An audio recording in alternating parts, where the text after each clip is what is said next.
Hey, good Sunday evening, everyone. This is State Representative Brad Halbrook coming to you live from just southwest of the dam at beautiful Lake Shelbyville that is due to get frozen over a little bit more yet this week with the way the forecast reads. And guys, I appreciate you all kind of jumping on here this evening. We've got a special guest, a lot of stuff to talk about. Want to kind of give you an update as we head into Springfield this week for the governor's combined, what appears to be a combined budget speech and state of the state speech. Just to always remind you that you can find me on the web in multiple locations, rephalbrook.com. On the official side, the campaign or political side, you can see it's just bradhalbrook.com. And of course, here, if you're on the Facebooks with the blue check mark, Brad Halbrook there, and YouTube, our new YouTube site, please try to find that, search that out, click the notifications, and so that you can catch us there if you choose to use that platform when we go live. And as always, if you have a question, you can put her in the comments and we will try to follow up if we can here this evening, either live or after the show is over. Just want to give you a couple of quick announcements as people are joining. We have, again, yet another mobile office hour in the town of Savoy tomorrow evening, 4 o'clock at the McCleary Municipal Center, 4 to 5:30. And if that doesn't work out for you and we need to make some other arrangements, you can reach me at 217-774-1306, and we will accommodate your schedule if at all possible. And like I started to talk about moments ago, we've got going back to Springfield for the first time in 4 weeks. And the governor is to give his budget speech and state of the state speech. And with that, I want to welcome to the Conservative Campfire with us tonight, Representative Andrew Chesney from the Northern Illinois, the 89th District. Welcome, Representative Chesney. Thanks, Brad. Appreciate you having me on. You always do a nice job. Thanks. Appreciate you taking the time here on your Sunday evening to do that. Hey, can you tell us a little bit about what's your territory like? What's your district like? Your town is Freeport, is that correct? Yeah, we're up in Freeport, kind of the northwest corner. I'm just a few minutes from Wisconsin, and then I go all the way over to Iowa, and then so I represent just kind of that northwest corner. So. Okay, excellent. All right. And then also, there's been maybe a little bit of a change up there in the Senate district. Are you going to break news tonight about maybe a potential run for Senate, or have you already made that announcement yet there, Representative? Well, I appreciate that, Brad. We've already discussed that and broke news here, but we're happy to break news down in the South and let everybody know that, I will be running for the Illinois State Senate seat that is being vacated by Senator Brian Stewart at the end of his term. And, we certainly appreciate his leadership and, his stamp up here in Northwest Illinois. But he will not be seeking re-election, so I'll be seeking that Senate seat. And I hope to join Representative Tony McCombie, who will also be up here along with Representative John Cabello.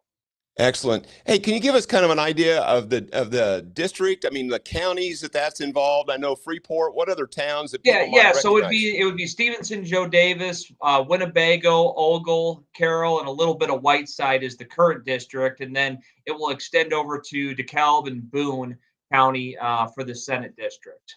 So you are, in fact, northeast or northwest corner, taking out some of those top tier counties up there. That's right. Yeah, that's yeah. So have you got snow on the ground up there, I guess? Of course, yeah. We're it's chilly up here, a little bit chillier than where you're at, but right. It's a chilly place. So well, and I'm sure there's skiing and other snowmobiling going on maybe in your area, and I'm sure in Wisconsin there's a lot of that going on up there. So yeah. We actually have Galena where we get millions of visitors a year from all over the state, and we certainly appreciate those that come over to our part of the state to spend money and spend their resources and generate local tourism dollars. So it's very much appreciated. Excellent, excellent. Now, this past Friday was the deadline to file legislation. What kind of hot things are you working on, or issues that maybe our folks might want to know about in our neighborhood? Things that are important. What kind of bills are you filing that you might want to talk about here this evening? Well, the big bill that I'm filing is what I call the Jussie Smallett bill. And, that is simply says that if you fake a hate crime, a judge could sentence you for up to the sentence of what that hate crime that you fabricated. I think Republicans and Democrats have to take hate crime seriously. I think most of us do. But for those that lie about it, we also need to punish those that lie about it very seriously. And what we've seen is that the offenders sometimes are those that are the fibbers. And Jussie Smollett has been a convicted liar, and had created great unrest in our state, and is likely to get a slap on the hand because our laws don't really have any teeth in them as it relates to lying about hate crimes. So I think Illinois and most of us should be very take hate crimes very seriously, and we should also take those that lie about them very seriously as well. So I'm encouraged to have some bipartisan support on this and would welcome it. The Democrats got to stop talking out of both sides of their mouth. They can't be tough on hate crimes, but be weak on the liars. And there's a lot of liars out there that we also got to address too. And it could be done in that type of legislation.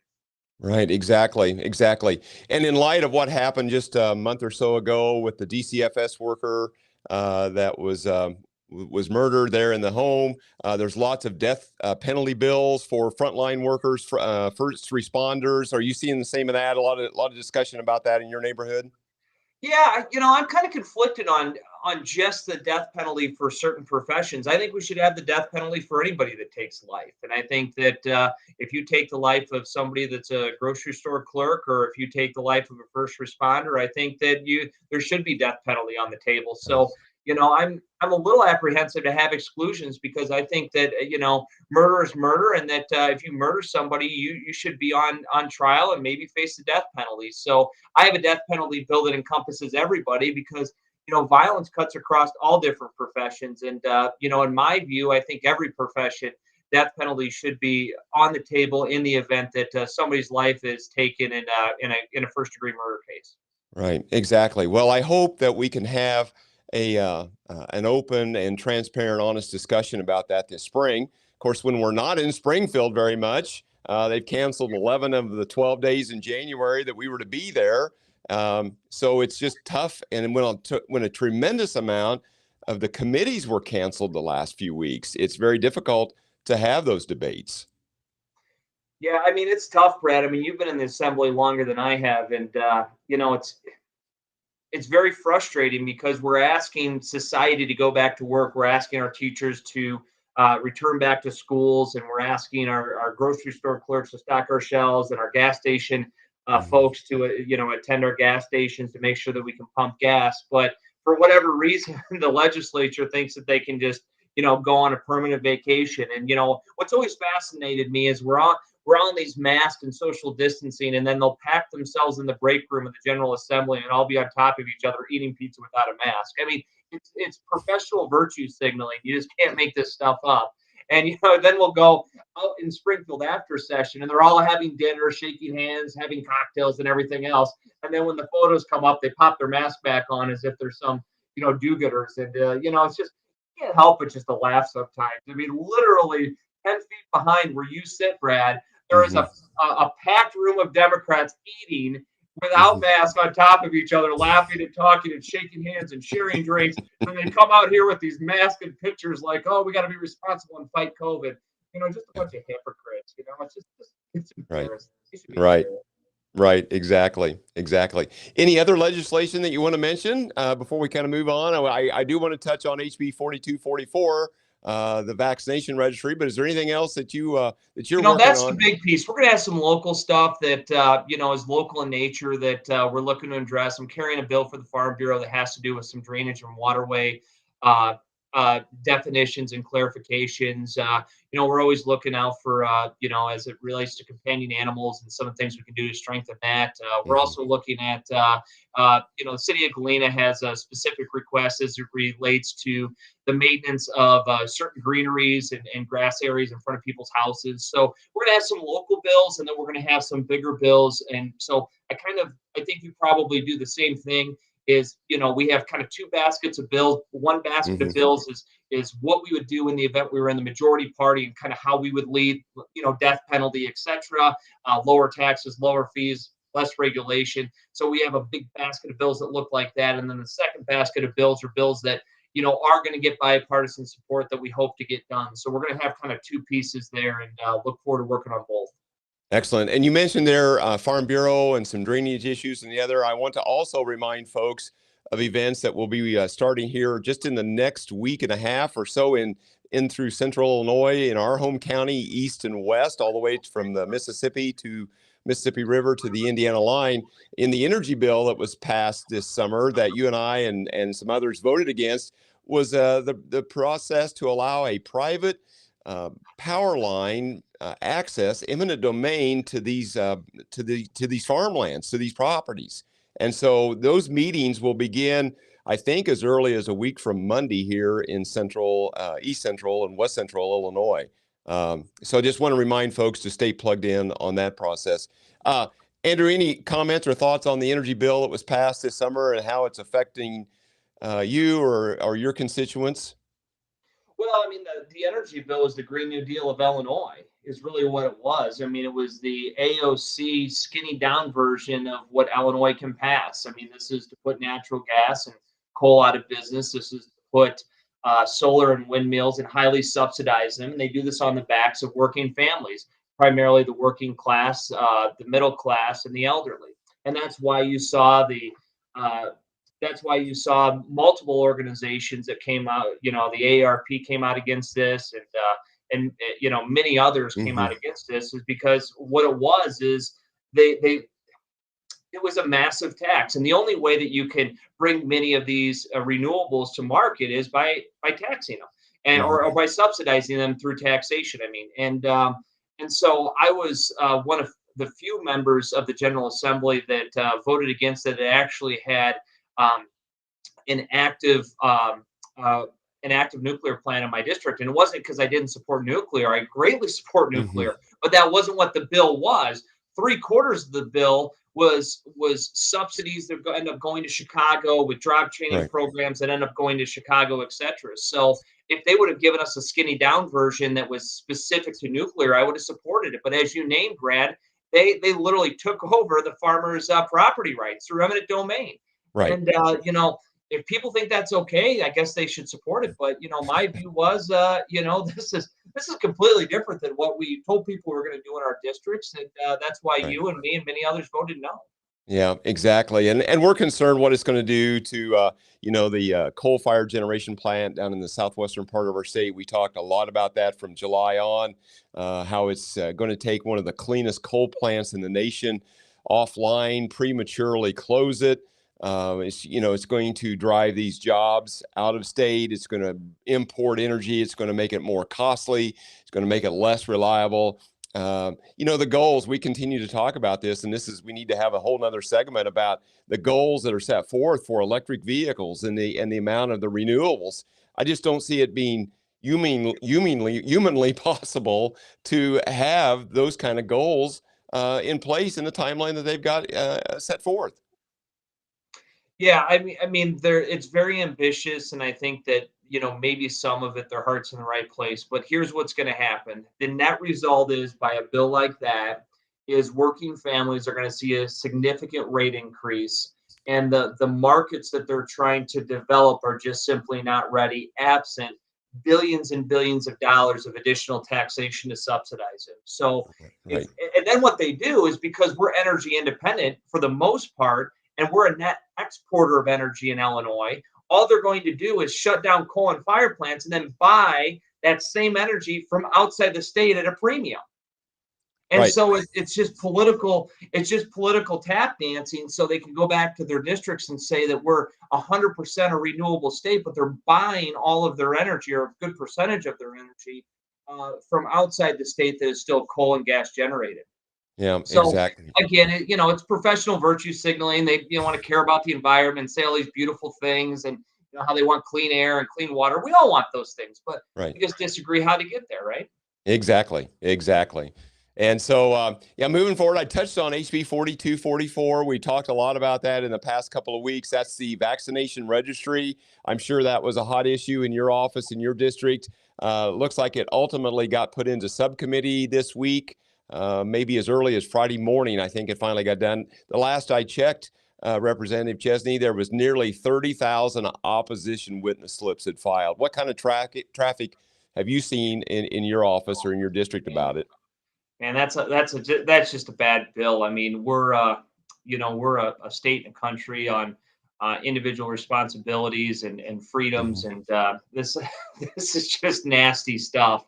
And this actually cuts across both the Democrat and Republican ideology. Is this idea that we're going to be in some way marked good or bad, and have to disclose our vaccination status, and then they hold all this information on us, is really a scary place to be in society, which is why you see so much pushback. Is we've always appreciated medical freedom as it related to vaccines, and I think that we want to continue on with that precedent.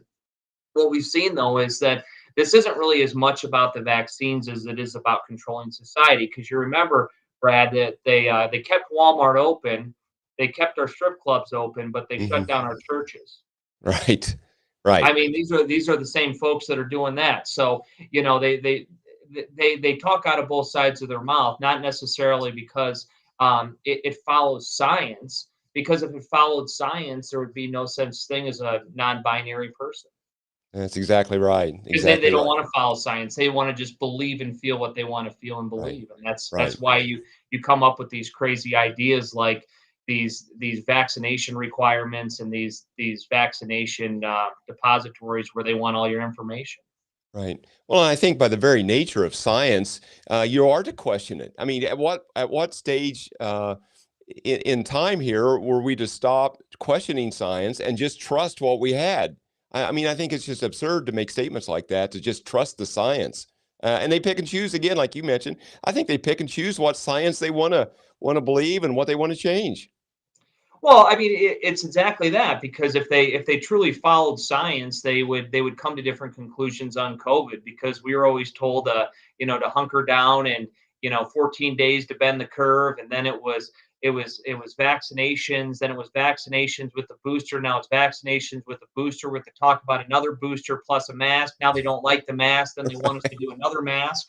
I mean, but then again, like I said, the same people that are talking about all this stuff are literally packed in break rooms behind us while they're debating bills like this Right. without masks, eating, drinking, shaking hands, sharing Right. drinks, talking on the phone. I mean, it is professional virtue signaling. It has nothing to do with Right. this. Here's the thing, folks. They're going to spend billions and billions on the federal side, trillions of dollars, all in the name of COVID. And this is kind of the social reset. They want to reset our priorities in society on a national and state level, and they're doing this through the eyes of COVID. So everything will be COVID related in perpetuity. It's like, oh, I can't go to work due to COVID. Oh, we got to spend more money due to COVID. Oh, we got to put masks on our kid due to COVID. Oh, we got to change our testing requirements for our kids due to COVID. I mean, this is pretty crazy stuff, right? I Right. mean, Right. who would have thought that we would force vax our 5-year-old, but never talk about somebody that's 80 years old that's 200 pounds overweight?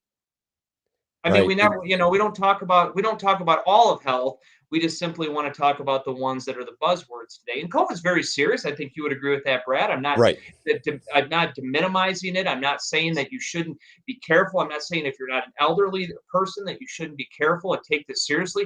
And I support vaccinations. But remember, Brad, when vaccinations first came out under Operation Warp Speed and President Trump, Kamala Harris and President Joe Biden said that they wouldn't take the shots and they wanted to do an independent review of that vaccination. It was a day after the November elections that all of a sudden the vaccines change. Hmm. Remember that? All of a Yep. sudden, the Democrats Right. changed their tune, and the vaccines was the best thing that they've ever done. So this is a political football, not necessarily guided by science. Yeah, exactly right. Just a couple of points there is we almost need to have a break room cam there in the General Assembly. We have cameras all over the main House floor. That's when the face masks are on. But like you say, when they go to the break room, the face masks come off. We almost need to have a camera in there just to kind of monitor that. Maybe we'd have a different outcome in the break room. I think that's a great idea. I'd co-sponsor a bill like that. We should have the break room cam so we can see all the maskless Democrats that are fighting for vaccination passports and mask mandates, but sitting there chumming it up and eating it up with all their Democrat colleagues, laughing the whole time while they're masking your 5-year-old kid. Right. It's just insane. It's just really truly insane. So hey, we I touched on the issue of the governor's budget speech Wednesday at high noon, Groundhog Day of all days to have the governor's budget and State of the State speech. I've been already asked, and people say, well, what about these commercials the governor's running about how he's balanced the budget and he's lowered or made the credit rating better, and on and on and on. You have any thoughts about that, Representative? How that's all working out? Well, I mean, clearly every governor is going to try to put a positive spin under their administration, Mm-hmm. right? The only reason that there's a silver lining of any of this is trillions of dollars have flowed into the state Right. that has offset all of the shortcomings of Illinois. Here's the problem, though, folks, and Brad, I know you agree with this. Ultimately, all these programs have to be funded. There's no ability to fund them. Spending is at an all-time record high, and many state agencies are being paid not to work. Jesse White's office is paying tens of thousands of people right now to stay at home or work hybrid or work remotely when he closed all his DMVs, right? Mm-hmm. So you are culturally changing the way that we've addressed COVID, but not only the way that we're spending money, right? And so you're going to, once the hooks come into these programs, people rely on them. There's many good programs within this additional spending that probably you and I would support. But what we can't support is obviously the tax increases and the regulatory increases. They're going to have to accompany these particular programs once you actually have to fund them, when they're no longer funded by the federal government, but they're going to be funded by the state government. Right. And that's going to be a real issue. And we see that across even our local units of government that have used this COVID money to do different things with salaries and the like. And wow, that money kind of goes away here within a year or two or three. And they've got to figure out how to patch those budget holes when that money all goes away. I think it's going to be a huge amount of pressure on the property owners throughout the state of Illinois, depending on how their local governments utilize those dollars. Yeah, I mean, it's a big deal, and it's going to be a pretty scary place for Illinois taxpayers on the local and state level, because you have and many of these people. I'm not suggesting they don't deserve some raises, and I'm not suggesting that they don't deserve additional compensation in certain circumstances. But you saw blanket increases in just overall budget sizes, and you're not going to have the ability to pay for this, right? Well, there's two ways to pay for increases. You grow the economy, which Illinois really struggles to do, or you have to grow revenues through taxation. And I don't see that there's any way that Governor Pritzker and the Democrat majority are going to be able to do anything without a massive tax increase on the middle class, because their appetite to cut anything has always been zero. And Brad, you've been here over a decade. How many times have you ever seen the Democrat cut anything? Ever? No, in fact, they ordered a program that hasn't worked, or the only thing they want to cut is school choice, which many of the Democrats actually supported privately, but publicly they're beholden to special interest groups is the reason they don't do it. Right. Even the pizza they bring in is pre-cut. They don't even have to cut the pizza up. It's already cut. So they're not interested in cutting anything up. So no, they don't cut anything, and they don't mask up when they're eating, and they certainly do not put their mask on between bites like you have to do when you fly. Ain't doing that either. We should put cameras. That's a good bill. We're gonna put legislation. We're gonna put cameras in our break rooms, so the public can actually see the hypocrisy in the General Assembly, so they can watch all the Democrats sit there and chumming up and talk and share food and drinks for hours while they're debating how serious COVID is and how we got to stop the spread through mask mandates and forced vaccination. Well, it's going to be interesting to see how this plays out. We got heavy weather moving in central Illinois. I'm not sure what the forecast is in your neighborhood for Tuesday night, Wednesday, and Thursday, but it's going to be, looks like pretty rough setting up. I know it's still plenty early to be making some of those predictions, but it looks like we are on the path for several inches of snow early Wednesday morning and through in some wind. So I don't know, time will tell. We'll see how this plays out. I think it'll be interesting to see whether they go ahead and try to get everybody together Tuesday, or whether they'll cancel stuff out and do everything remotely. I don't know. Any thoughts on how you think that might play out?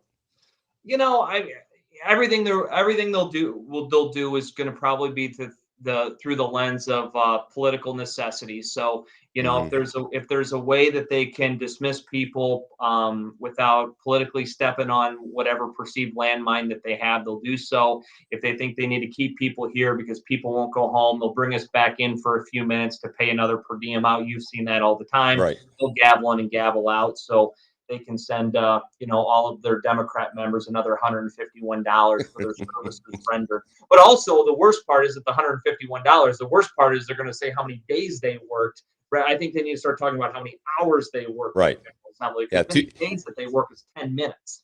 Two different things there between days and actual time spent doing the heavy lifting. No doubt So about it.